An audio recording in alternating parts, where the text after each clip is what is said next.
The harbor patrol officer's flashlight carved through the November storm like a knife looking for flesh, and it found Nell Gallows crouched beneath the ruined fishing pier, coughing blood into the tide. She was 24 but looked 50. 98 pounds soaking wet, and she was always soaking wet. Her pink dress, torn and faded, clung to her ribs like a burial shroud. Her hands shook from cold or fever, probably both. The scar across her collarbone was from a John who'd gotten violent. The bruises on her arms were from sleeping on concrete and wood. "You're still here."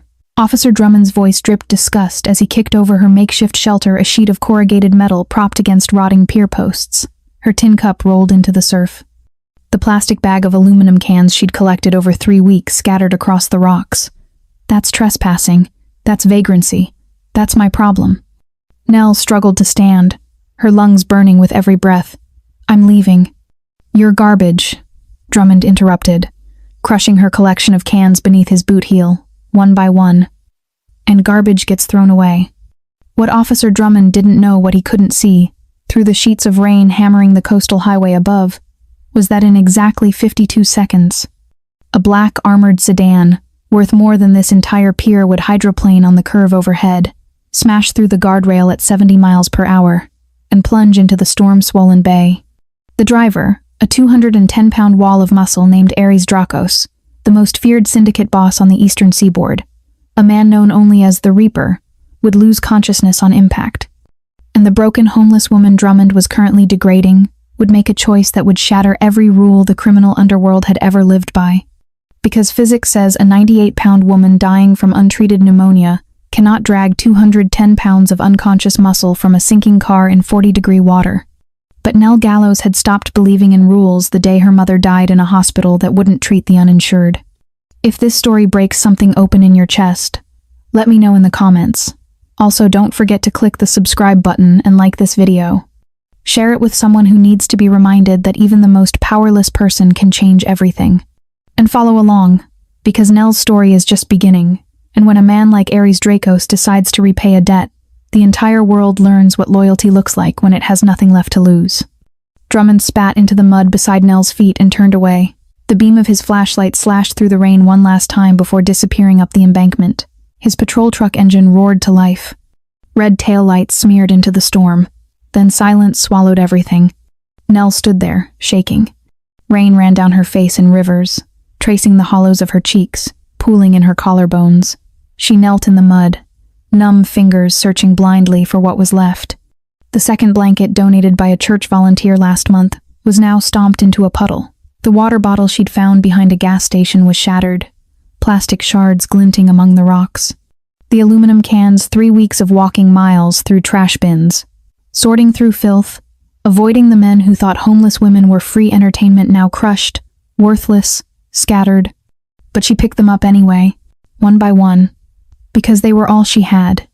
Her hand found the thin chain around her neck, the one thing she'd never sold, never lost. Her mother's wedding band hung there, tarnished silver against her breastbone, cold, but still there. Nell closed her eyes and tried to remember her mother's voice. The memory had blurred, dissolving like ink in water, but she could almost hear it. "You're stronger than you know, baby girl." Her mother had told her to live. But living like this, invisible, degraded, one bad cough away from drowning in her own lungs, wasn't living. It was just dying slower. Nell was about to stand when the sound tore through the night.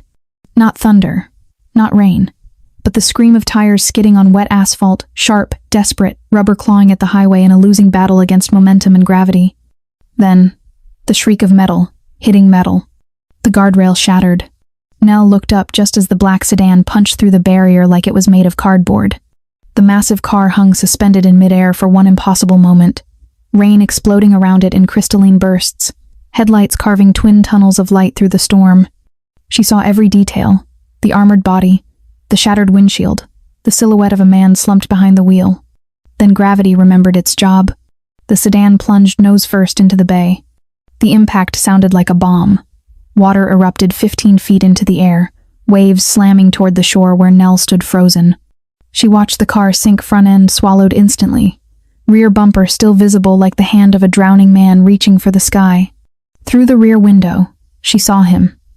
A massive figure, motionless, head against the wheel. From the highway above, horns blaring, shouts, someone screaming for 911. But down here, beside the black water and the storm and the sinking car, there was only Nell. 60 seconds, maybe less. That's all the time the man had before the bay claimed him forever. Her mind screamed at her to run. Who are you to save anyone? You can't even save yourself. You're nothing. Drummond was right. You're garbage. You're already dead. But her legs didn't listen.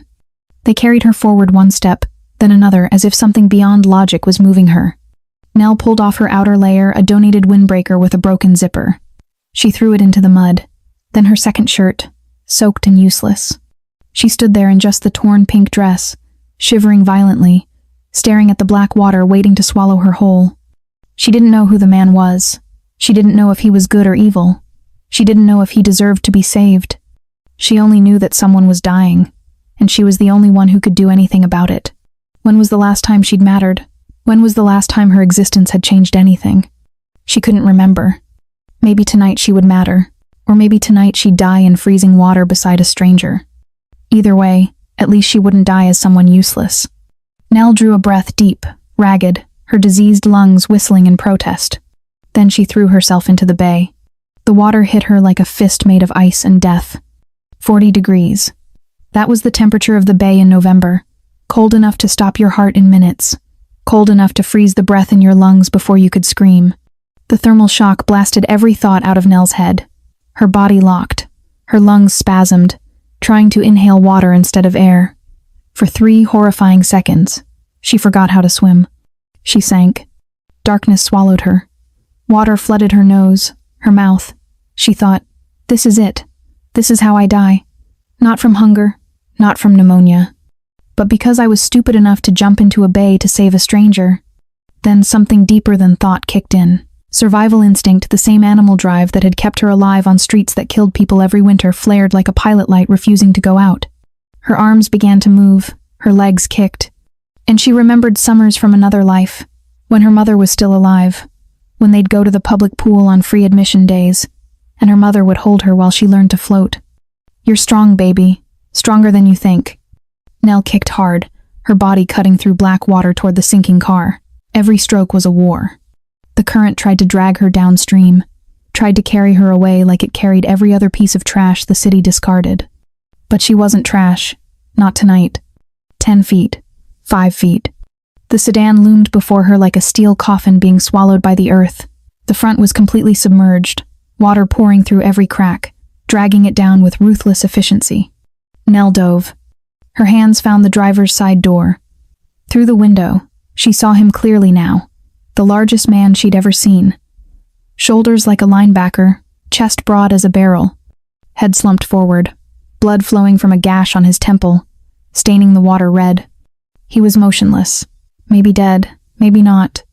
Nell didn't have time to check. She yanked the door handle. Locked. Of course it was locked. The crash had triggered some automatic system, turning the luxury sedan into a tomb.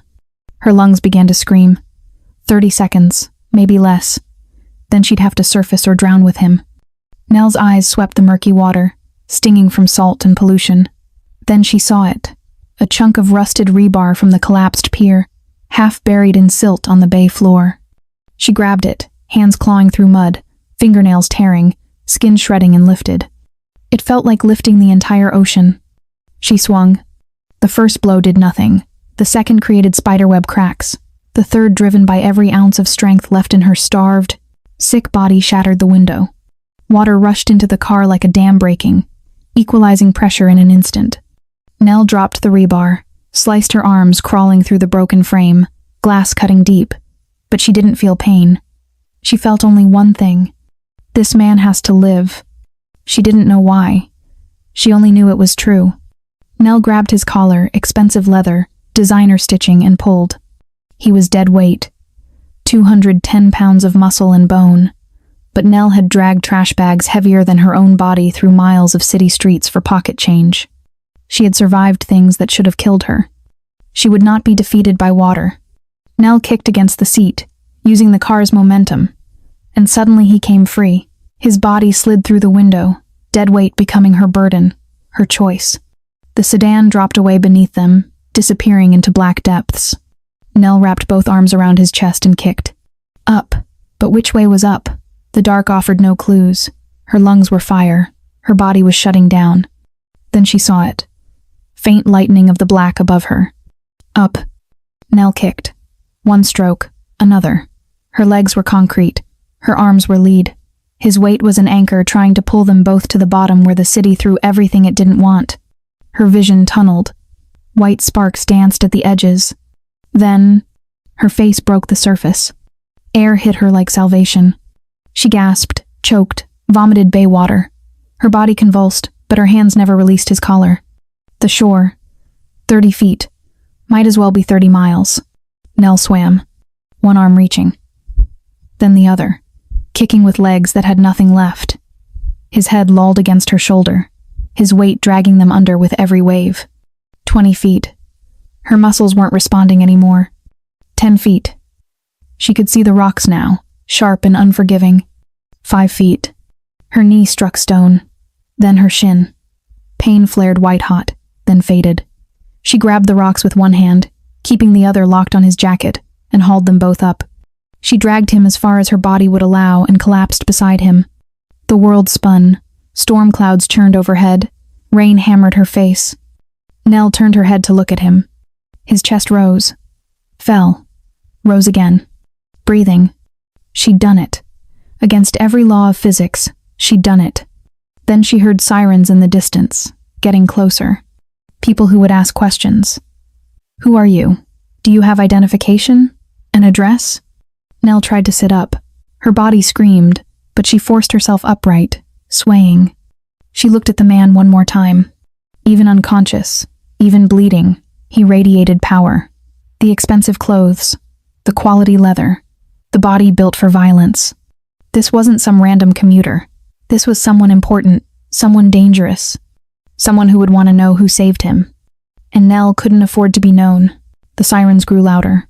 Flashlight beams swept the highway above. Nell forced herself to her feet, staggered, nearly fell. Her pink dress hung in shreds. Her arms bled from a dozen cuts. She looked like exactly what she was.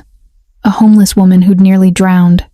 If they found her here, they'd have questions. Then her name. Then the system would have her social services, hospitals, records, all the machinery that crushed people like her. Or worse, he would wake up and want to thank her. Want to pay her. Want to turn her survival into debt she couldn't escape. Nell took one step toward the pier's shadow. Then another. Her body was shutting down, but she forced her legs to move. Behind her, the sirens screamed. Ahead, the darkness waited. Nell disappeared into it. By the time first responders found the man on the rocks, still breathing, still bleeding, a miracle they couldn't explain, the woman in the torn pink dress was already gone. On the rocks beside him, a small pool of diluted blood marked where someone else had lain. But there were no witnesses, no cameras, no evidence. Just a man who should have died, breathing.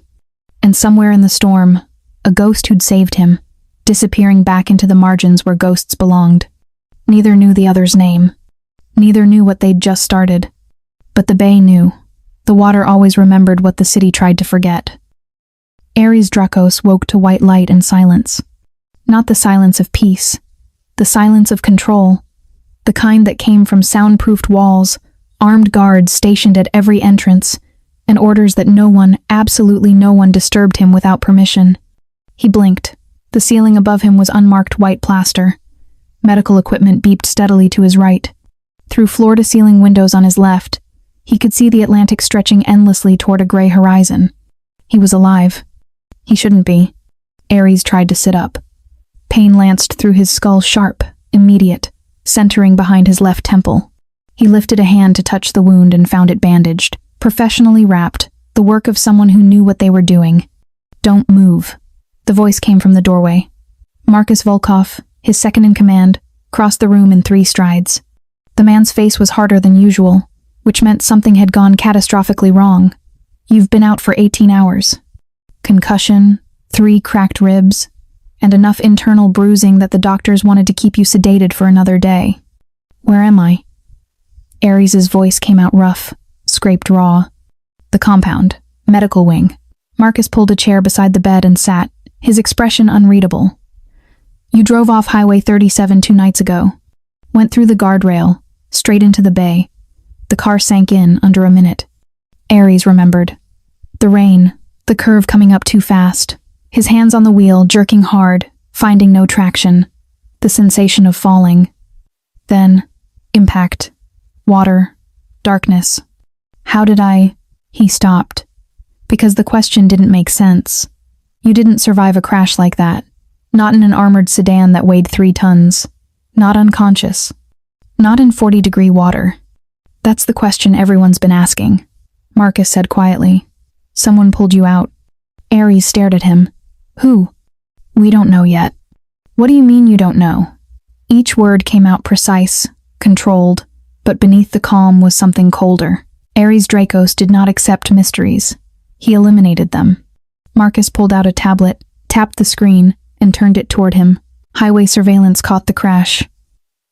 This is what happened after. The footage was grainy, shot from a distance. The angle wrong, pointing down from the elevated highway toward the shoreline below. Rain streaked the lens. Everything was washed in shades of gray and black. But Aries could see it clearly enough. The sedan. Sinking. Rear bumper tilted skyward like a gravestone. Then, movement at the water's edge. A figure small, thin, moving with the jerky desperation of someone whose body was already failing, running toward the water. The figure didn't pause, didn't hesitate, just dove. 30 seconds of nothing. The water churning, the car sinking deeper. Then the figure broke the surface, hauling someone behind them. Marcus tapped the screen, zooming in. The resolution degraded further, pixels fragmenting, but Aries could make out details. A dress, torn and clinging, thin arms wrapped around a much larger body. The impossible physics of a woman half drowning, dragging 200 pounds of dead weight onto the rocks. The figure collapsed beside him, lay there for maybe 90 seconds. Then, as sirens began to wail in the distance, the figure stood staggered, really, and disappeared into the shadows beneath the collapsed pier. By the time first responders arrived, there was only Aries. Alone, breathing, a miracle no one could explain. She saved you, Marcus said, and then she vanished. Aries watched the footage loop, watched the woman dive, watched her drag him from water that should have killed them both, watched her leave without waiting for thanks, for payment, for recognition. Who is she? He asked. We're working on it. The footage is degraded, but we've got a few details. Pink dress, torn, blonde hair, wet. Approximately 5'4", maybe 90 to 100 pounds soaking wet. She moved like she was injured, or sick. Find her. Marcus hesitated. Aries. Find her. His voice didn't rise. It didn't need to. Men like Marcus Volkov understood the difference between a request and an absolute command. This was the latter. Marcus nodded slowly. There's something else you need to know. We've been analyzing the crash. Your brakes were sabotaged. Someone cut the lines clean. Professional work. They wanted you dead. Aries had suspected as much. You didn't survive 2 decades in his world without making enemies. The Volkov syndicate controlled shipping routes from Boston to Baltimore. Ports, logistics, the invisible infrastructure that kept cities running. Legitimate on paper, deadly in practice. People wanted him dead every month. But this wasn't about the sabotage. This wasn't about who had tried to kill him. This was about who had saved him. The woman, Aries said. She didn't know who I was. Probably not. The crash happened at night, in a storm. You were unconscious. She pulled you out and left before anyone could arrive. Marcus paused. She saved a stranger. No questions, no conditions. That was what unsettled Aries most. In his world, no one did anything without a price. Loyalty was purchased. Protection was negotiated. Even love, if it existed, came with terms and conditions. But this woman had risked her life for a man she didn't know, expected nothing in return, vanished before debt could even be discussed. That made her either the most naive person alive or the most dangerous. I want her found, Aries said again. I don't care how long it takes. I don't care what resources you need. Find her. And when we do... Aries looked at the looping footage on the tablet, the woman collapsing beside him. The way she'd forced herself upright despite her body's obvious protests. The way she disappeared into darkness rather than stay to be thanked. "Then I repay my debts," he said quietly. Marcus stood, understanding the dismissal. He reached the door, then turned back. "Aries. She saved you from 40-degree water, pulled you from a sinking car. She shouldn't have been able to do that. The physics don't work." "I know. So what do we do when we find her?" Aries met his second's gaze. "We keep her alive, whatever it takes." It took 3 days. 3 days of combing shoreline surveillance, tracking homeless populations, reviewing hospital admissions, questioning everyone who worked or lived near Highway 37. 3 days of Aries recovering in the compound, ignoring doctor's orders, working from his bed, making calls, moving pieces across the board. 3 days of the woman haunting him like a ghost. On the 4th morning, Marcus returned to the medical wing with an expression Aries had only seen once before the night they'd lost 6 men in a port ambush. "We found her," Marcus said. "She's in a boathouse 3 miles north of the crash site. Squatters use it in winter. One of our street contacts saw her 2 nights ago. Recognized the pink dress from the footage we'd been circulating. Take me there. Aries, the doctors. Now." They drove in silence. Aries sat in the back of an unmarked sedan, watching the coastline blur past. His ribs screamed with every pothole. His head throbbed. He ignored both. The boathouse was exactly what he'd expected. Rotting wood, broken windows, a structure the city had abandoned to time and tide. The kind of place where people went when they had nowhere else to go. Marcus led him inside, past graffiti and debris, to a corner where someone had made a nest of old tarps and cardboard. She was there, curled on her side, unconscious, still wearing the torn pink dress, now dried stiff with salt and blood. Aries knelt beside her. Up close, he could see what the surveillance footage hadn't captured. The bruises covering her arms, the way her collarbones jutted sharp beneath paper-thin skin, the blood crusted beneath her fingernails, the shallow, rattling sound of her breathing. She was dying. Not from the rescue. She'd been dying long before she'd ever pulled him from the water. Marcus crouched on the other side. Pneumonia, probably. Malnutrition. Hypothermia. She needs a hospital. No hospitals. Aries slid his arms beneath her carefully, gently. The way you'd handle something both precious and fragile. "We take her to the compound." "Aries. She saved my life." He lifted her. She weighed almost nothing. "I don't leave debts unpaid." The woman stirred, just slightly. Her eyes fluttered but didn't open. Her lips moved, shaping words too quiet to hear. Aries carried her out of the boathouse, into the gray morning light, and placed her carefully in the back of the sedan. Marcus slid into the driver's seat, watching through the rearview mirror as Aries arranged the woman across the leather seats, his jacket pillowed beneath her head. "Who is she?" Marcus asked. Aries looked at the woman, this stranger who'd broken every rule of survival to save a man she didn't know, who'd vanished into the night rather than collect a debt, who was dying alone in a boathouse because the world had decided she didn't matter. "I don't know yet," he said quietly, "but I'm going to find out." Nell woke to softness. That was wrong. Nothing in her life had ever been soft. Not the concrete beneath the pier, not the cardboard she slept on, not the hands of men who thought homeless women were public property. Softness meant danger. Softness meant someone wanted something. She opened her eyes. White ceiling, white walls, sunlight streaming through massive windows that overlooked water, not the bay where she'd nearly drowned, but an endless stretch of ocean that looked almost peaceful from this height. She was in a bed, an actual bed, sheets that smelled clean, a pillow beneath her head. Nell's heart began to hammer. She tried to sit up. Her body screamed in protest, every muscle, every joint, every breath a reminder that she'd pushed herself past survival and into the territory where the body starts shutting down systems to conserve what little life remains. "Don't move." The voice came from her right. Nell's head snapped toward it, ignoring the spike of pain. A man sat in a chair beside the bed, not close enough to touch her, but close enough to stop her if she tried to run. He was massive, shoulders filling the chair, hands that could crush bone resting calmly on the armrests. Dark hair, dark beard, a white bandage at his temple, and eyes that watched her the way predators watched prey. She knew those eyes. She'd seen them through water and glass and blood. Seen them closed, the man unconscious, dying. This was him, the man from the car. Where am I? Her voice came out rough, broken. Safe? That's not an answer. Something flickered across his face, surprise maybe that she'd argue. My compound, medical wing. You've been unconscious for 2 days. 2 days. Nell's mind raced, calculating. 2 days since the rescue. 2 days since she dragged this man from the water and fled before the sirens arrived. 2 days since. How did you find me? Surveillance footage, street contacts. You weren't hard to track once we knew what to look for. He leaned forward slightly.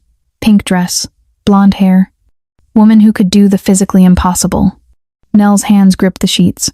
She was acutely aware of several things simultaneously. She was clean, her wounds had been dressed. She was wearing clothes that weren't hers, soft cotton that felt expensive against her skin. Someone had bathed her, changed her, cared for her while she was unconscious. The thought made her stomach turn. I need to leave. You can't. You can't keep me here. I'm not keeping you. You're free to go. He gestured toward the door. But you won't make it past the driveway. You have pneumonia, severe malnutrition, and an infection that would have killed you within 48 hours if we hadn't brought you here. Nell stared at him. Why? Why what? Why did you bring me here? Why not just let me die in that boathouse? Her voice was steady despite the fear coursing through her. I didn't ask to be saved. I don't want to owe you anything. For a long moment, he said nothing, just watched her with those dark, calculating eyes. You saved my life, he said finally. I'm returning the favor. I don't need favors. You need a hospital, medicine, food, rest. I need to leave.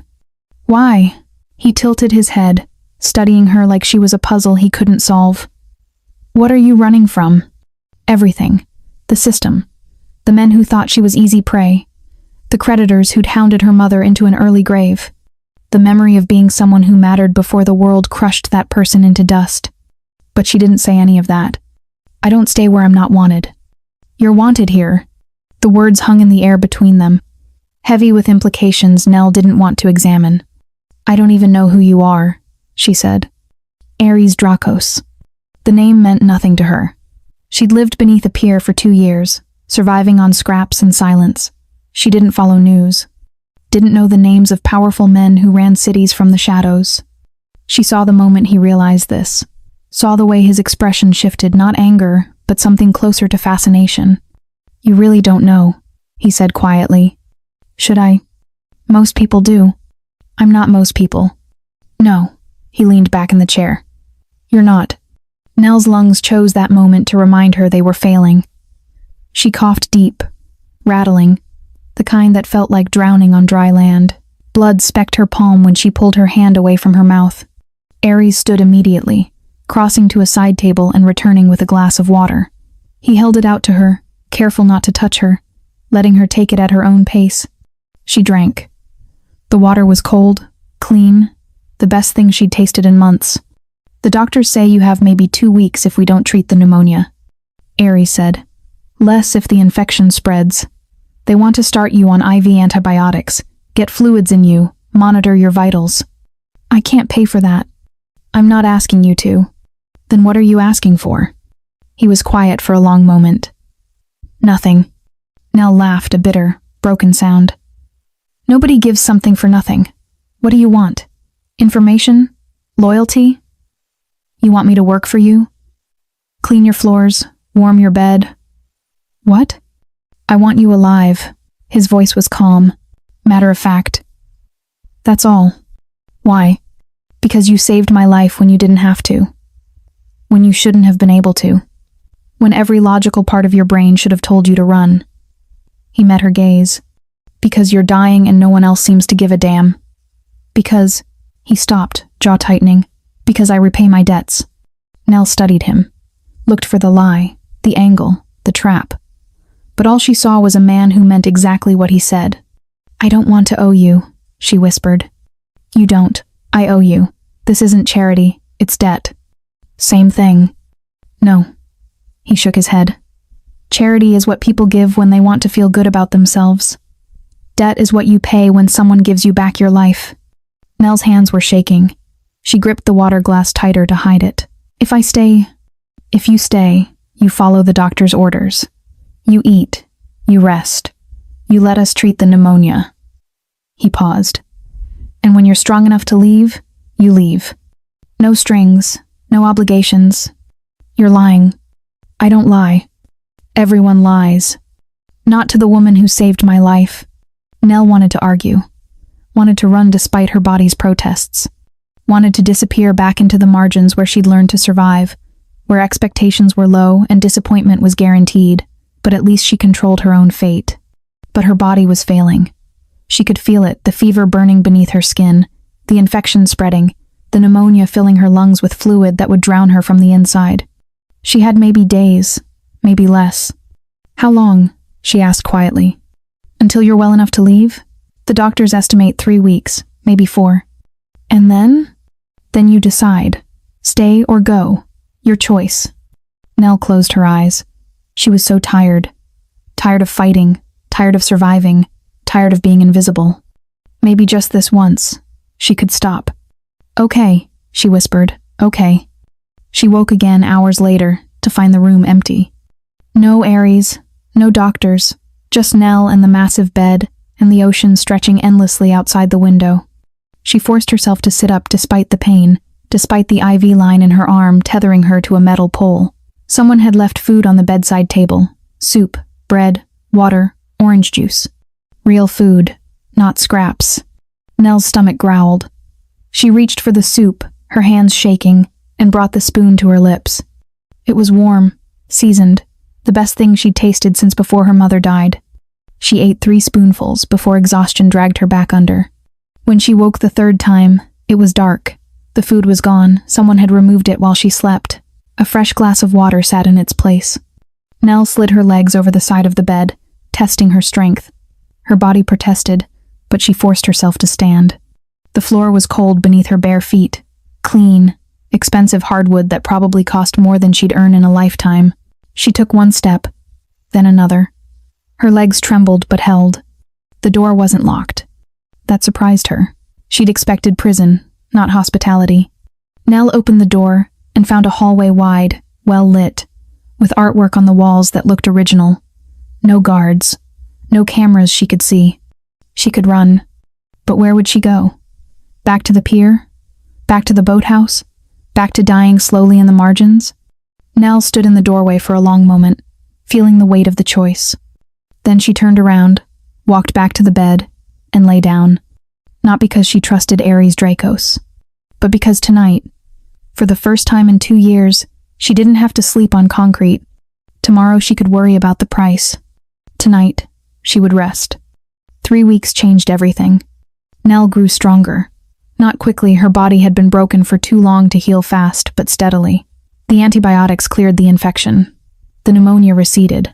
Food became something her stomach could keep down instead of rejecting. She still slept on the floor. The first night, a nurse had found her there, curled on the hardwood beside the massive bed, using the pillow as a barrier between her body and the cold. The nurse had tried to help her back into bed. Nell had flinched so violently the woman retreated immediately. Ares heard about it within the hour. He came to her room that night, stood in the doorway watching her pretend to sleep on the floor, and said nothing. The next morning, someone delivered a futon mattress, thin but clean, and left it folded in the corner. No one mentioned it again. She hoarded food too, bread rolls hidden under the pillow, fruit wrapped in napkins and tucked into drawers, packets of crackers slipped into the pocket of the robe someone had left for her. The staff knew. They said nothing. They simply made sure there was always extra food on her tray, always more than she could eat in one sitting. Nell understood what they were doing, understood that Ares had given orders. Don't force her, don't push, let her adjust at her own pace. It should have made her feel grateful. Instead, it made her feel trapped. Because kindness was a debt, and debt was control. By the 3rd week, she could walk the length of the hallway without stopping to rest, could shower without needing to sit down halfway through, could eat a full meal without her stomach cramping. And with strength came restlessness. Ares visited every evening, never stayed long, never touched her, just sat in the chair beside the door, always leaving her an exit, and asked simple questions. Did you eat today? Yes. Are you sleeping? Enough. Do you need anything? No. Their conversations were sparse, careful, two people orbiting each other without ever colliding. But Nell noticed things. The way Aries watched her when he thought she wasn't looking. The way his expression softened when she managed to finish a full meal. The way he tensed whenever she flinched at sudden sounds. He was studying her, trying to understand her. It made her deeply uncomfortable. On the 20th day, Nell walked farther than usual. Out of the medical wing, through hallways lined with art she didn't understand, past windows that showed manicured grounds and distant gates. She found a library. Books floor to ceiling, leather chairs, a fireplace that wasn't lit because it was spring now, the world outside thawing. Nell stood in the doorway, staring. She hadn't seen this many books since before her mother died, before the bills came, before everything fell apart. You can go in, the voice came from behind her. She turned to find Marcus Aries' second, the one who'd found her in the boathouse, watching her with an expression she couldn't read. I was just looking, Nell said. Look all you want. Touch them. Read them. This isn't a museum. He gestured inside. Aries doesn't collect things he doesn't use. Nell hesitated, then stepped inside. Her fingers trailed along the spines. Fiction, history, philosophy, languages she couldn't read. He reads all of these? She asked. Most of them. Marcus leaned against the doorframe. He collects knowledge the way some men collect weapons. Same thing, probably. In his world. Marcus's expression shifted approval. Maybe. You're smarter than you look. That's what people say before they underestimate you. Good. Keep it that way. Nell turned to face him fully. Why are you telling me this? Because Aries is changing. Has been since you saved him. And change makes men like us men in his world nervous. Marcus crossed his arms. Some of them are going to test that change. See if it's weakness or strength. What does that have to do with me? Everything. His gaze was steady, serious. You're the reason for the change, which makes you a target. Then let me leave. He won't. Not until you're strong enough to survive on your own. I survived before. Barely. And you know it. Marcus pushed off the doorframe. Look, I don't know what you mean to him yet, but I know this. Aries Dracos doesn't break patterns without reason. He doesn't bring strangers into the compound. He doesn't. He stopped, choosing his words carefully. He doesn't care. Not like this. Not ever. I didn't ask him to care. Doesn't matter, he does. And that's going to paint a target on your back whether you want it or not. Before Nell could respond, Marcus's phone buzzed. He glanced at the screen, and his expression hardened. Stay here. Lock the door behind me. What? But he was already gone, moving fast down the hallway. Nell stood alone in the library, her heart beginning to hammer. Something was wrong. Aries was in his office when Marcus burst through the door without knocking. We have a problem. Aries looked up from the shipping manifest spread across his desk. Define problem.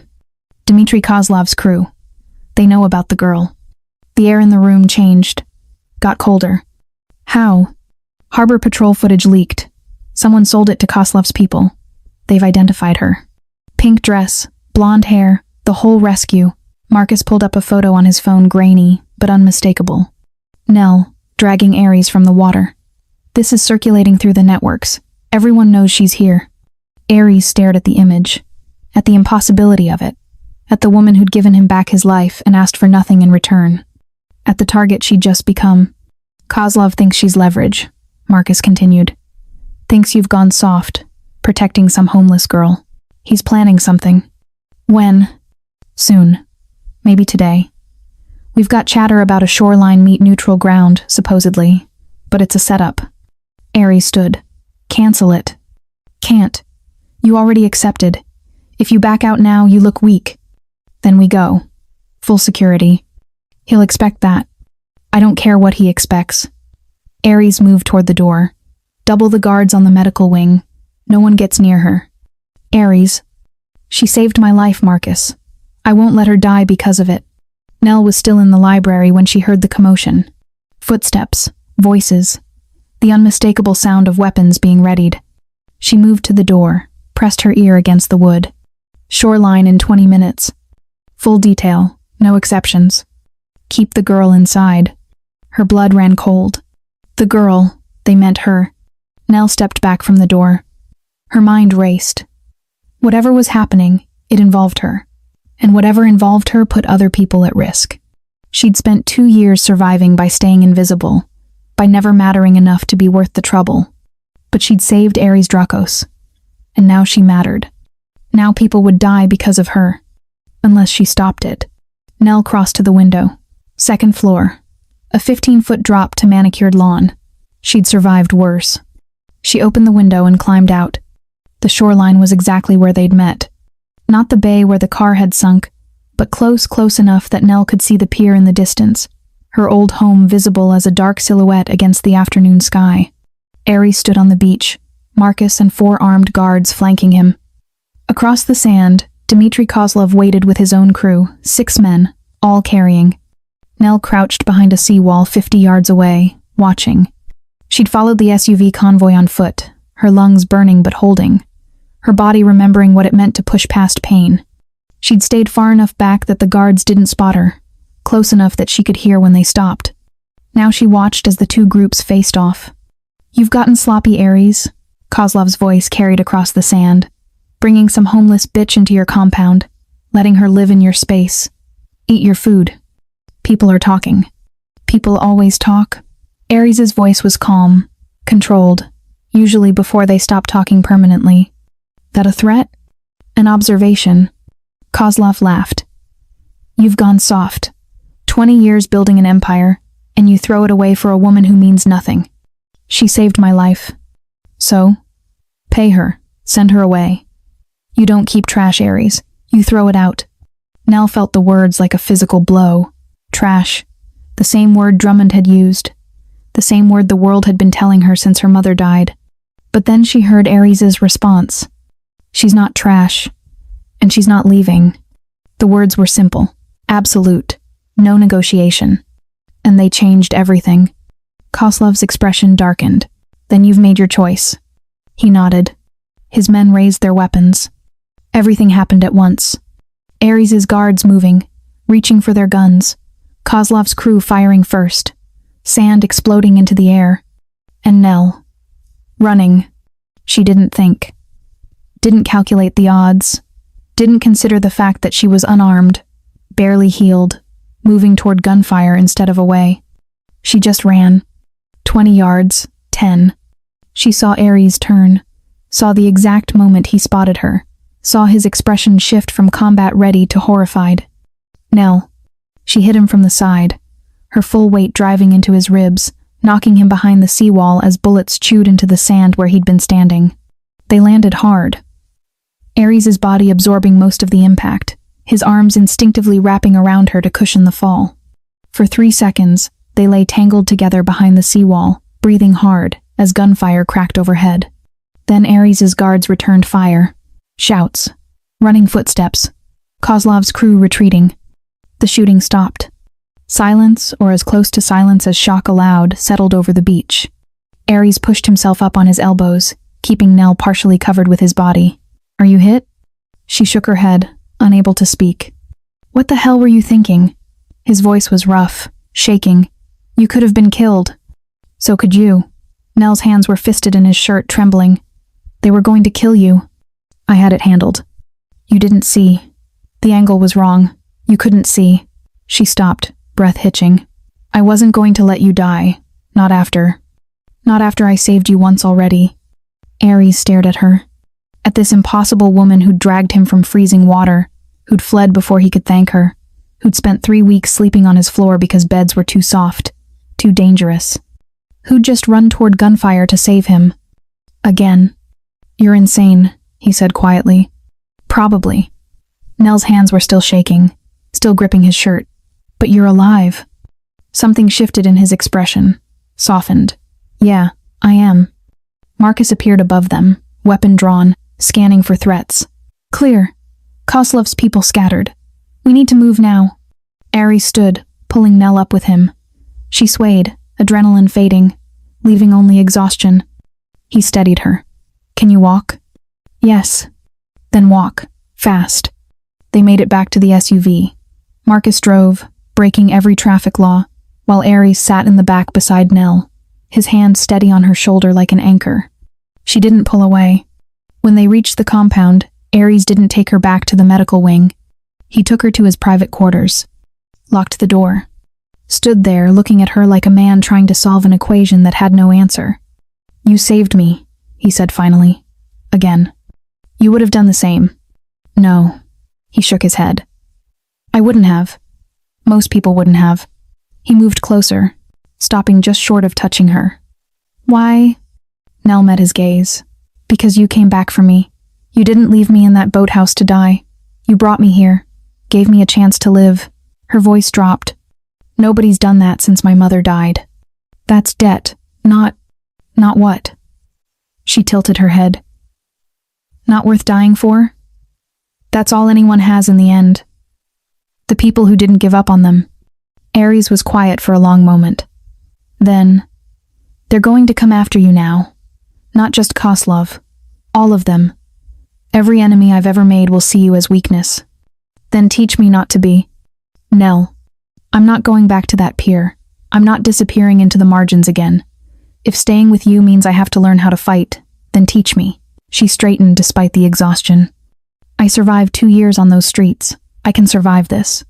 Ares studied her, saw the determination, the steel beneath the fragility. "This isn't survival," he said quietly. "This is war." "I know. And you're still choosing this?" "I'm choosing not to run." He nodded slowly. Respect, not pity, in his expression. "Then we start tomorrow. Combat training, weapons, strategy. Everything you need." "Okay. But tonight," he gestured toward the sitting area. "Tonight you rest, and you sleep on actual furniture, not the floor." "Ares. Not negotiable." His voice was firm but not cruel. "You just saved my life. Again. The least you can do is let me return the favor by giving you 1 night of actual rest." Nell wanted to argue, but her body was screaming. Her hands were still shaking, and the adrenaline crash was hitting hard. "Fine," she whispered. 1 night." Ares smiled, the first real smile she'd seen from him. "We'll start with 1. That night, for the first time since her mother died, Nell Gallows slept on a couch. And for the first time in 2 years, she didn't dream of drowning. The training started the next morning. Ares kept his word. Combat basics. How to stand, how to move, how to make her small frame an advantage instead of a liability. Nell's body protested, still healing, still weak, but she pushed through.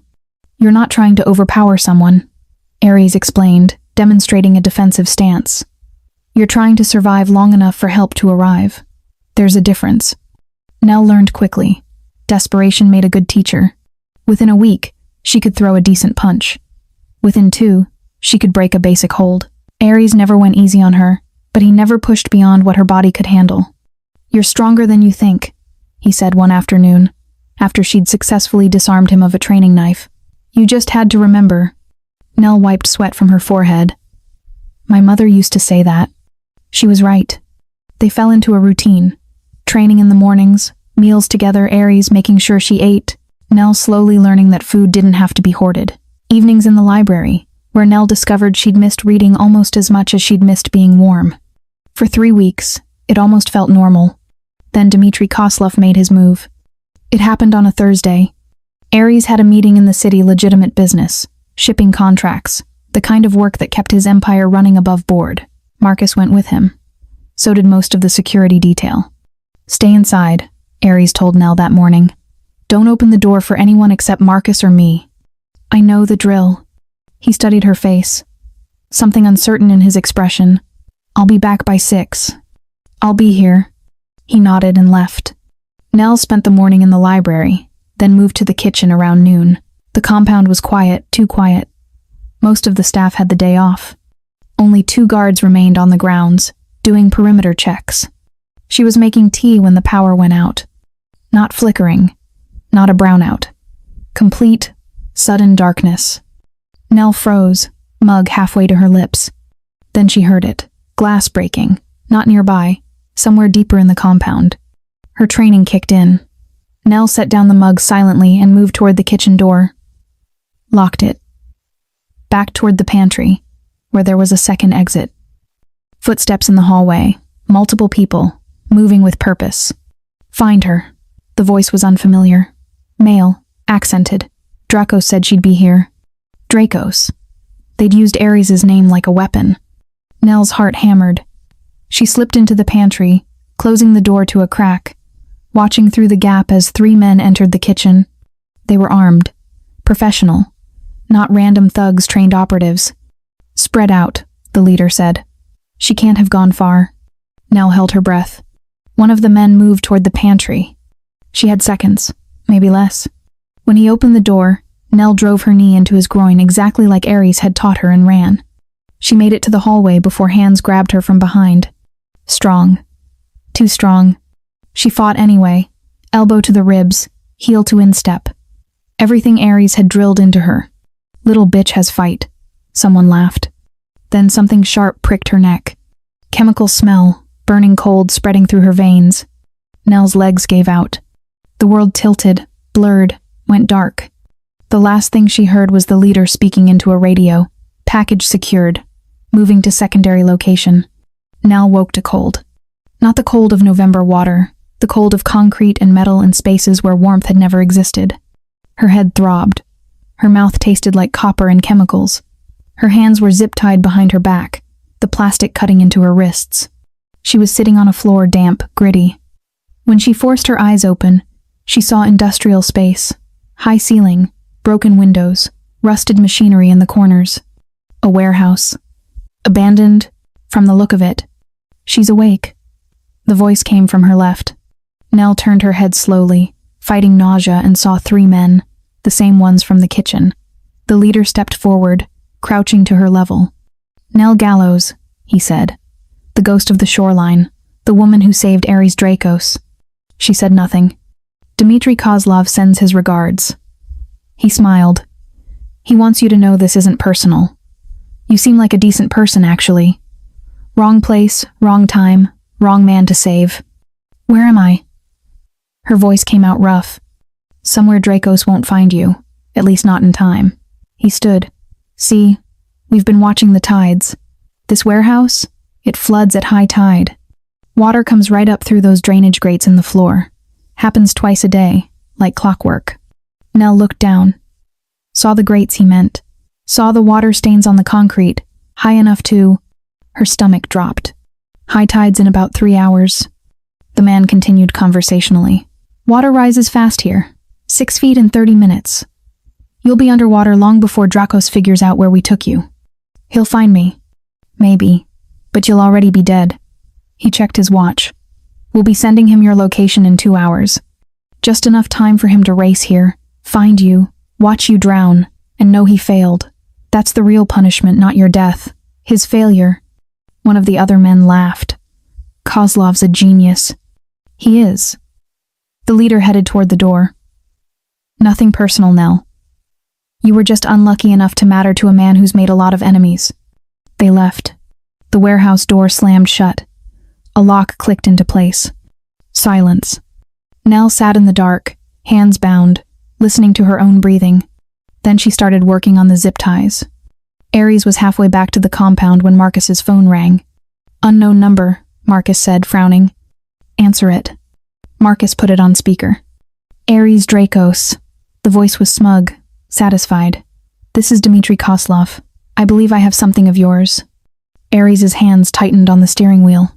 Where is she? Safe, for now. But you should know I've left her somewhere. Special. Somewhere that floods at high tide. You've got about 90 minutes before the water rises too high. He paused. I'll text you the address in 60 minutes. That should give you just enough time to arrive and watch her drown. Consider it a lesson about keeping what doesn't belong to you. The line went dead. For 5 seconds, no one spoke. Then Ares's voice, cold and lethal. Find that warehouse. I don't care how. Find it now. Marcus was already dialing. I'm calling every contact we have. Someone knows where Kozlov would stage something like this. 30 minutes, Ares said. That's how long we have before he sends the address. We need to be moving before then. Ares, even if we find her. We will. The warehouse could be anywhere along the coast. Miles of shoreline. Then we search all of it. His voice was absolute. I didn't pull her out of that boathouse to let her drown in a warehouse. Find her. Nell's wrists were bleeding. She'd been working the zip tie against a sharp edge of broken machinery for 20 minutes, sawing back and forth despite the pain, despite the plastic cutting deeper into her skin with every movement. The tie snapped. Her hands came free. Nell gasped, brought her arms around front, tried to rub feeling back into her fingers. Blood dripped from the cuts on her wrists, but she barely noticed. She stood, swaying, and surveyed the warehouse. One door, locked from the outside, industrial deadbolt she had no hope of breaking. Windows.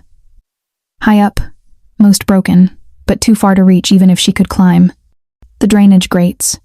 Nell crossed to the nearest one and knelt, examining it. Heavy metal, bolted into the concrete. She could already hear water moving below the tide coming in, filling the underground channels that would flood this space. She tried the bolts. Rusted, but solid. No way to remove them without tools. Think. Her eyes swept the warehouse again. Old machinery, broken crates, a forklift rusted in the corner. And there against the far wall, a fire escape ladder, torn partially from its mounting, hanging at an angle, but still attached. If she could climb it, she could reach the window ledge. If she could reach the window ledge, she could break through the remaining glass and...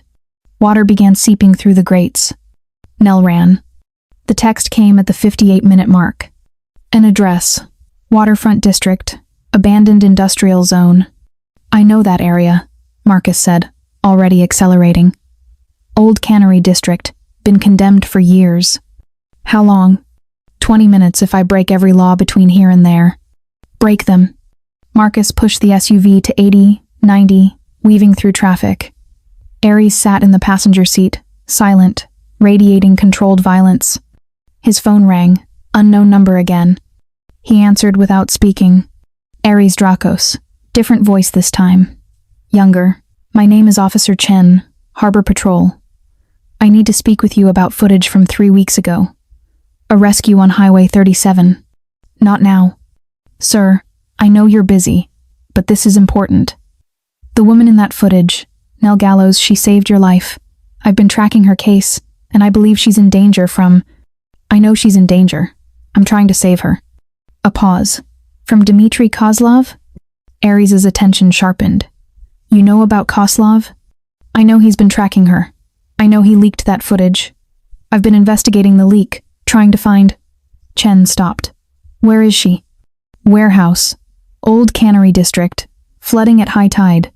Jesus. Which warehouse? I don't know. We're heading there now. I'm 15 minutes from that district. I'll start searching from the north end. Why are you helping? Because that woman saved your life when she shouldn't have been able to. And because nobody else seems to give a damn about what happens to people like her. Chen's voice was firm. I'll find her, Mr. Drakos. I promise. The line went dead. Marcus glanced at Aries. You trust him? Right now? I trust anyone who wants her alive. The water was at Nell's knees. She'd climbed the fire escape ladder rusty, unstable, threatening to tear free with every movement and reach the window ledge. Broken glass cut her hands as she pulled herself up, but she barely felt it. The window opened onto a narrow alley, 15-foot drop to cracked pavement. Nell didn't hesitate. She jumped. Hit the ground wrong. Pain exploded through her ankle. She cried out, rolled, forced herself upright. Behind her, water was pouring through the warehouse windows now, the tide coming in fast. She'd made it out. Nell limped toward the alley entrance, each step agony, looking for street signs, for landmarks, for anything that would tell her where. Headlights swept across the alley mouth. A black SUV screeched to a stop. Aries was out of the vehicle before it fully stopped, running toward her. Nell. She collapsed. He caught her before she hit the ground, going down on one knee, cradling her against his chest. You're alive, he said hoarsely. You're alive. Ankle, Nell managed. Broken. Maybe. I jumped. I don't care about your ankle. His hands were shaking as he checked her over. Zip tie cuts on her wrists. Glass cuts on her hands. Injection site on her neck. What did they do to you? Drugged me. Tied me up. Left me to drown. She looked up at him. But I got out. Something fierce and proud flashed across his face. Of course you did. Marcus appeared beside them. We need to move. Kozlov's people might still be. I know. Aries stood carefully, lifting Nell with him. She bit back a cry as he jostled her ankle. Sorry. I know it hurts. I'm sorry. Just go, please. He carried her to the SUV, placed her in the back seat as gently as possible, slid in beside her instead of taking the front. As Marcus drove, Aries kept one hand on Nell's shoulder, anchoring her, as if afraid she'd disappear if he let go. You saved yourself, he said quietly. I was coming, but you didn't wait. You saved yourself. Couldn't wait. Water was rising. Nell's voice was fading, exhaustion and shock catching up. Had to move. You're incredible. You know that? I'm tired. Then sleep. I've got you. His hand tightened on her shoulder. I've got you. Nell's eyes closed. Behind them, the warehouse was completely flooded now, water filling the space where she'd been trapped, claiming everything. But Nell Gallows was not there. She was safe. And Aries Dracos, watching her sleep with blood still drying on her hands, made a decision that would cost him everything. Tomorrow, he would end this. Tomorrow, he would dismantle every person who'd ever threatened her. Tomorrow, the entire criminal underworld would learn what happened when you touched something that belonged to Aries Dracos. But tonight, he would simply hold her and be grateful she was still breathing. Aries kept his promise.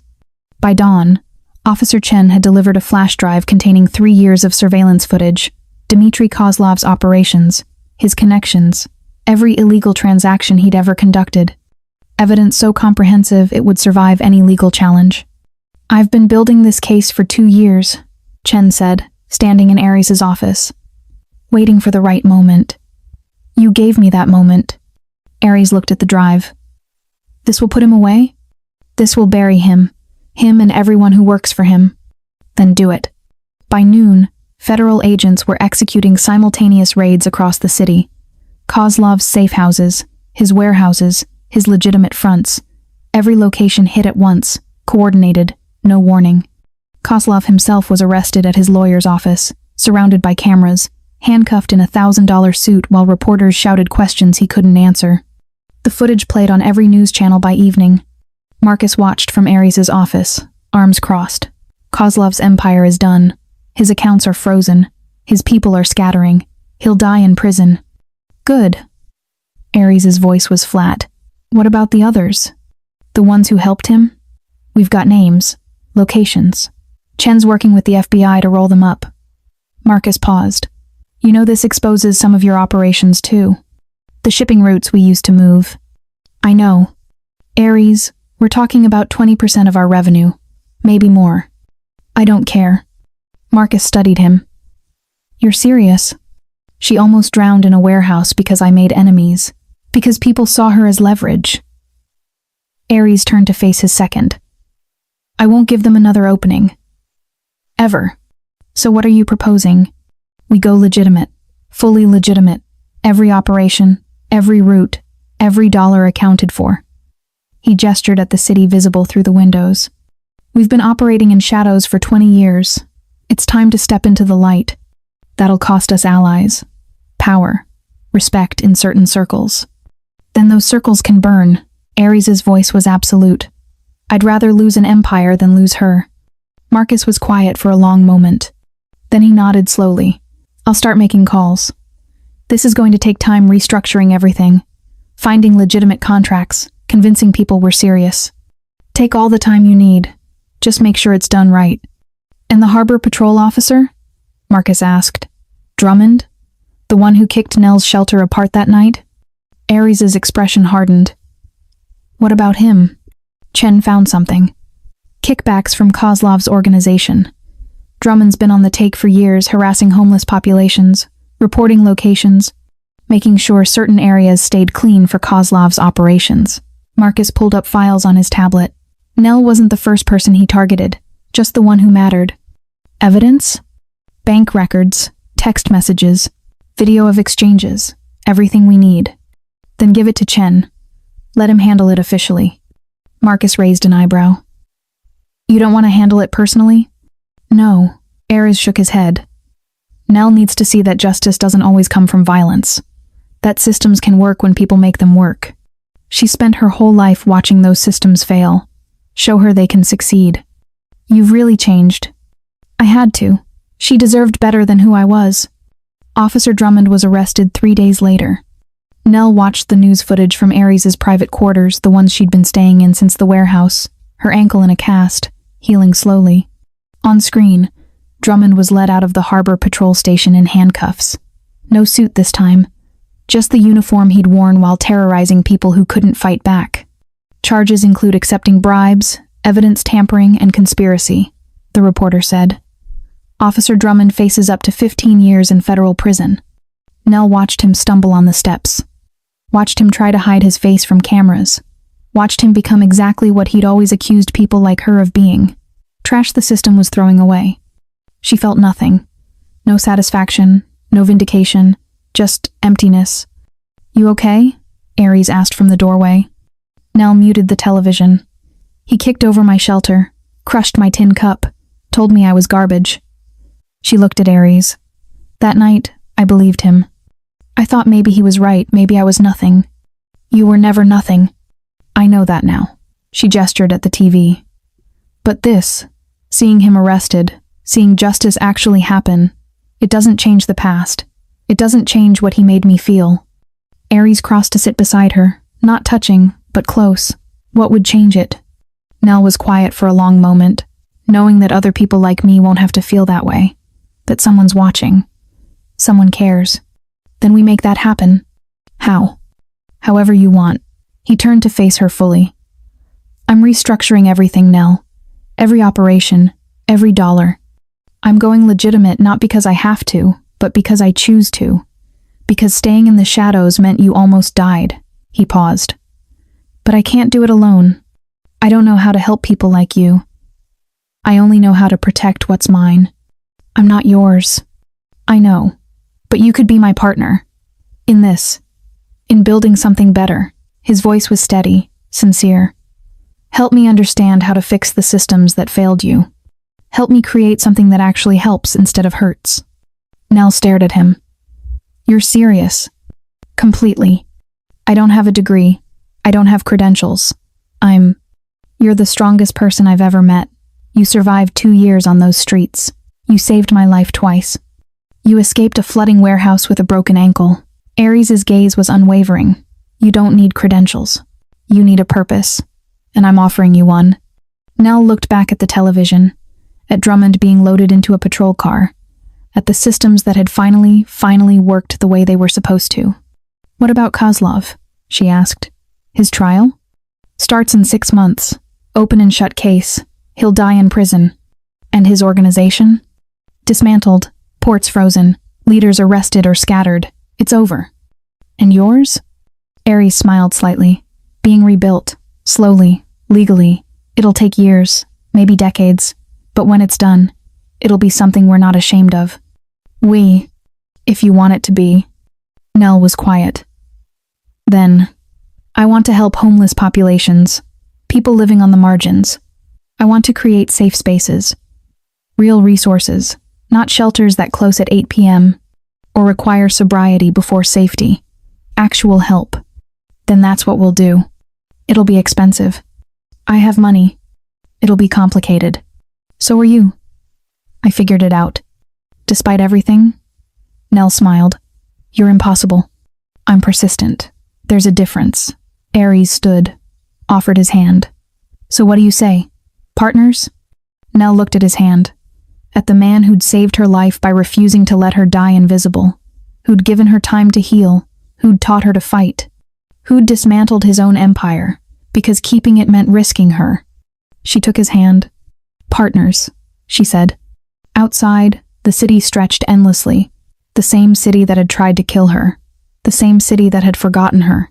But Nell Gallows was done being forgotten, and Aries Drakos was done letting the world decide who mattered. Together, they would rebuild. Not an empire. Something better. Something that didn't require people to drown before anyone noticed they existed. 6 months later, Nell returned to the shoreline. Not because she had to, because she chose to. The collapsed fishing pier was still there, its rotting posts jutting from the water like broken teeth. The rocks where she'd slept were still visible at low tide. The highway above still carried traffic that never stopped, never noticed, never cared. But Nell was different now. She stood at the water's edge wearing clothes that fit, shoes that didn't have holes, a coat that actually kept out the cold. Her hair was clean. Her skin had color. The persistent cough that had rattled her lungs for 2 years was gone. She looked like someone who belonged somewhere. Because she did. "You okay?" Aries' voice came from behind her. Nell didn't turn. Just kept staring at the water. "I used to think this place would kill me. The cold, the tide, the men who came looking for easy prey." She paused. "I was right. It almost did." Aries moved to stand beside her. Not touching, but close. He'd learned her boundaries over the past 6 months, learned when to push and when to wait.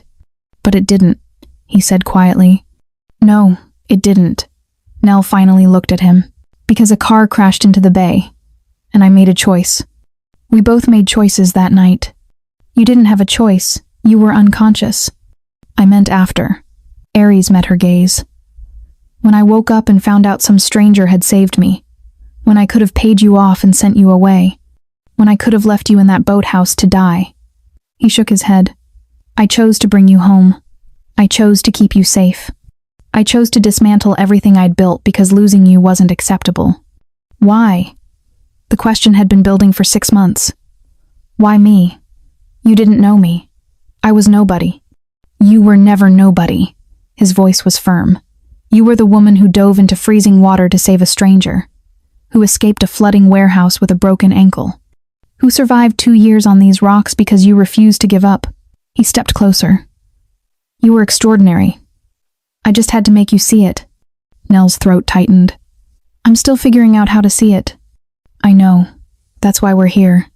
She looked back at the water, at the place where the sedan had sunk, where she'd pulled Aries from death, where everything had changed. "The shelter opens next month," she said, changing the subject. "The one we built on Magnolia Street." "I know, I signed the final permits yesterday. 40 beds, 24-hour access, medical staff on site, no requirement for sobriety, no questions about background." Nell's voice grew stronger. "People can just come in, be safe, be warm, be seen. It's what you wanted. It's what they need. What I needed before." She stopped. "Before Aries, before the crash, before everything. If something like this had existed 2 years ago, I might not have been sleeping under a pier. And I might have died in that bay." Aries was quiet for a moment.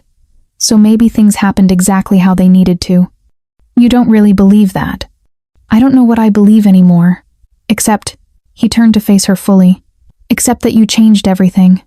My life, my priorities, what I thought mattered." Nell finally met his gaze, really met it. "What matters now?" "You do." The words were simple. Absolute. No poetry, no elaborate declaration, just truth. Nell's breath caught. "Aries." "I'm not asking for anything," he said quickly. "I know you're still healing, still figuring out who you are outside of survival. I'm just..." He stopped, choosing words carefully. "I'm telling you, so you know. So there's no doubt. I can't be what you want me to be. I don't want you to be anything except yourself." He stepped closer, leaving space for her to retreat if she needed to. "I don't want to fix you. I don't want to save you. I just want to stand beside you while you save yourself. What if I can't? Then I'll wait." "For how long?" "However long it takes." Nell stared at him. At this impossible man who'd dismantled his empire, who'd chosen legality over power, who'd spent 6 months proving that patience wasn't weakness. "I'm not ready," she whispered. "For whatever this is, I'm not ready." "I know, but I want to be. Someday." Something shifted in Aries' expression. Not disappointment, hope. "Someday works," he said quietly. They stood there as the tide came in, water lapping at their shoes, the same water that had almost killed them both. "I used to come here because I had nowhere else to go," Nell said. "Now I'm here because I choose to be. That's the difference." "What made the difference?" "You did." She looked at him. "You gave me time, space, resources. You let me be angry and scared and broken without trying to fix it. You just stayed. That's not hard." It's the hardest thing anyone's ever done for me." Her voice cracked slightly. "Everyone else left. My father died. My mother died. The system failed. The city forgot. But you—" She stopped, swallowed hard. "You stayed. I'll always stay.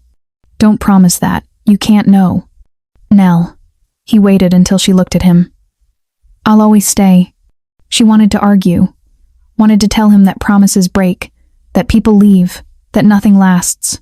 But standing here on the shoreline where she'd almost died, where she'd saved a stranger who became her anchor, where the water no longer felt like a threat, she chose to believe him. "Okay," she whispered. "Okay." Aries reached into his pocket and pulled out something small. A key. "This is for you," he said. "The apartment above the shelter. It's yours. Private entrance. Security. Fully furnished. You can live there, oversee operations, or just have it as a space that's completely yours." He held it out. No strings, no obligations, just yours. Nell took the key, felt its weight in her palm. "Why?" "Because you need a place that's home. Not the compound that's mine. Not a shelter that's everyone's. Somewhere that belongs only to you." He paused. "Somewhere you choose. Not somewhere you're trapped." Nell closed her fingers around the key. For 2 years, she'd owned nothing. Now she owned a space, a purpose, a future. "Thank you," she said. "You don't have to thank me." "Yes, I do." She looked up at him. "For everything. For staying. For believing I was worth the trouble." "You were never trouble. You were—" Aries stopped, smiled slightly. "You were the best choice I never made. You made it for both of us." Nell smiled back, a real smile, the kind she'd thought she'd forgotten how to make. "I did, didn't I?" They stayed until sunset, watching the water turn gold, then orange, then dark. When the cold finally drove them back to the car, Nell took one last look at the pier. She didn't belong there anymore. She belonged wherever she chose to be. And tonight, she chose to go home. Not to survive. To live. 1 year after the crash, Nell Gallows stood in front of 40 people and told them her story. Not the sanitized version, not the inspirational TED Talk version, the real one. "My name is Nell," she said, standing at the front of the Magnolia Street Shelter's common room. "I lived under a collapsed fishing pier for 2 years. I ate from dumpsters. I coughed blood into the ocean. A harbor patrol officer told me I was garbage, and I believed him." The room was silent. 40 faces, some fresh off the streets, some weeks into recovery, all of them carrying the same weight she'd carried, watched her. "I'm not going to tell you it gets easier," Nell continued. "I'm not going to promise that if you just try hard enough, everything will be fine. Because that's a lie. The world is designed to forget people like us, to step over us, to pretend we don't exist." She paused, looking at each face. "But I'm going to tell you this. You exist. You matter. And this place," she gestured at the shelter around them, "this place sees you. We're not here to fix you. We're here to give you time, space, safety, whatever you need to fix yourself." An older woman in the back raised her hand. "How long did it take you?" "To fix myself?" Nell smiled slightly. "I'm still working on it. Probably will be for the rest of my life. But I'm not doing it alone anymore, and neither are you." After the meeting, Nell found Aries waiting in her office upstairs. He'd started doing that, showing up unannounced, sitting in the corner chair, just being present without demanding attention. "You were good down there," he said. "I was honest." Nell sat at her desk in her office, in her building. The strangeness of ownership still hadn't worn off. That's all they need. Honesty. "How many tonight?" 43. "We're at capacity. Again." She pulled up the spreadsheet on her computer. "We've had 217 people through the doors in the past year. 83 found permanent housing. 42 are in job training programs. 27 reconnected with family. And the rest? Still here, still working on it, still alive." She looked at him. "That's what matters. They're still alive." Aries nodded. "The city council approved funding for the second location. North District. Same model. We break ground in 6 months. We'll need more staff. Already working on it. Chen recommended some people, social workers, Former cops who actually care. Good people. Nell smiled. Officer Chen had become an unexpected ally. He'd left Harbor Patrol after Drummond's arrest, joined the FBI's human trafficking task force, and spent most of his free time volunteering at the shelter. He's coming by tomorrow, Nell said. Wants to teach a self-defense class. Good, you should join. I already know self-defense. You taught me. Doesn't hurt to practice. They fell into comfortable silence. This was their routine now. Aries running the legitimate business empire he'd rebuilt from scratch. Nell running the shelter network they'd created together. Separate lives that intersected every evening, like orbits that never quite collided but never drifted apart. There's something I want to show you, Aries said, standing. Come with me. Now? Now. Nell followed him downstairs, past the common room where people were settling in for the night, past the medical wing where a nurse was checking someone's blood pressure, out into the parking lot where Aries' car waited. They drove in silence, not tense silence. The comfortable kind that came from knowing someone well enough that words weren't always necessary. 20 minutes later, they pulled up to a building Nell didn't recognize. Brick. 3 stories. Windows that reflected the evening sky. What is this? She asked. Come see. Inside, the space was empty but renovated. Hardwood floors, high ceilings, natural light pouring through skylights. It's a community center, Aries explained. The first floor is flexible space meetings, classes, events. Second floor is job training facilities, computer lab, interview prep rooms. Third floor is education programs, GED classes, college prep, trade certifications. Nell walked through the space, her footsteps echoing. When did you... I've been working on it for 6 months. Chen helped with permits. Marcus handled construction. It opens in 2 weeks. He watched her examine everything.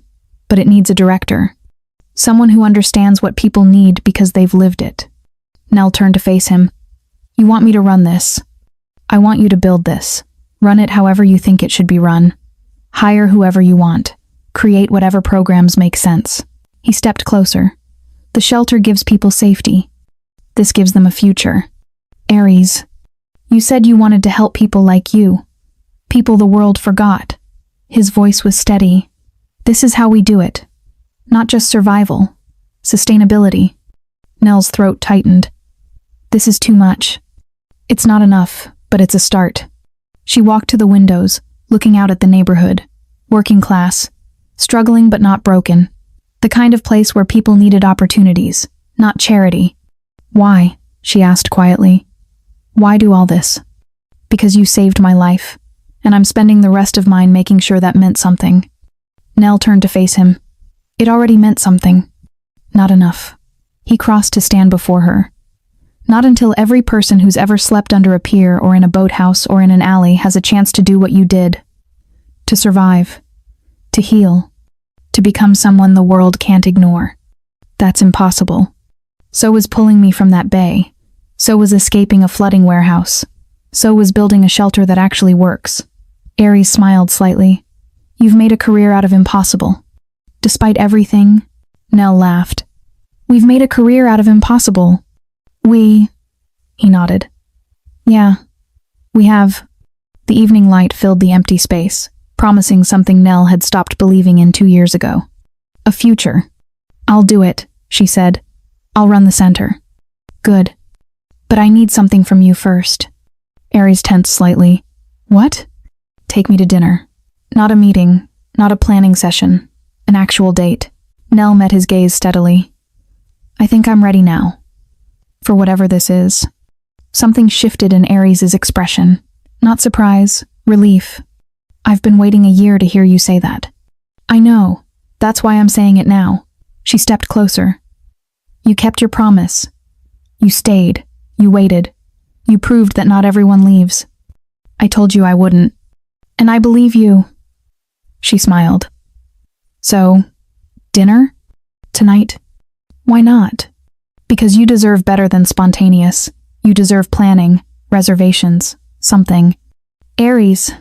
Nell put her hand on his arm, the first time she'd initiated touch in a year. I spent 2 years eating from dumpsters. Anywhere with you sounds perfect. He looked at her hand on his arm.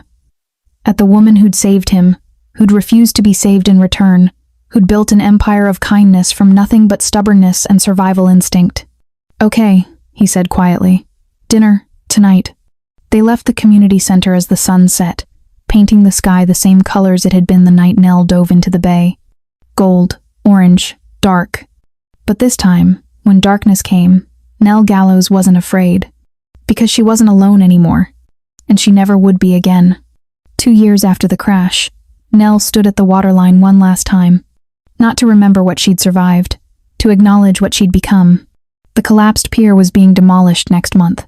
The city had finally approved funding for a public park green space, walking paths, benches where people could sit and watch the water without fear. Nell had helped design it.